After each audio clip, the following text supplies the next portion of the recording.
کدو شریف جسے لوکی بھی کہا جاتا ہے ایک معروف سبزی ہے۔ یہ حضور نبی کریم صلی اللہ علیہ وسلم کو بہت پسند تھا۔ آپ صلی اللہ علیہ وسلم نے اسے شوق سے تناول فرمایا اور اسے ہانڈیوں میں ڈالنے کی ترغیب دیتے ہوئے ارشاد فرمایا، جب ہانڈی پکاؤ تو اس میں کدو زیادہ ڈال لیا کرو کہ یہ غمگین دل کو مضبوط کرتا ہے۔ غذائیت کے اعتبار سے یہ توانائی بخش سبزی ہے۔ چند فوائد پیش خدمت ہیں۔ نمبر 1، ہلکی آنچ پر پکائے ہوئے کدو کے سالن میں فولاد، calcium, potassium, vitamin A, vitamin B اور معدنی اور روغنی نمکیات وافر مقدار میں پائے جاتے ہیں۔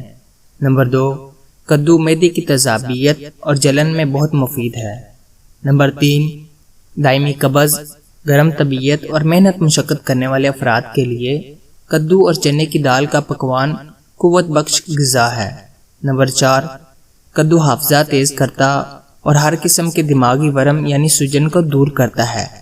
نمبر 5، کدو کا گودا بچھو کے ڈنک پر لیپ کرنے اور اس کا رس مریض کو پلانے سے زہر کا اثر زائل ہو جاتا ہے۔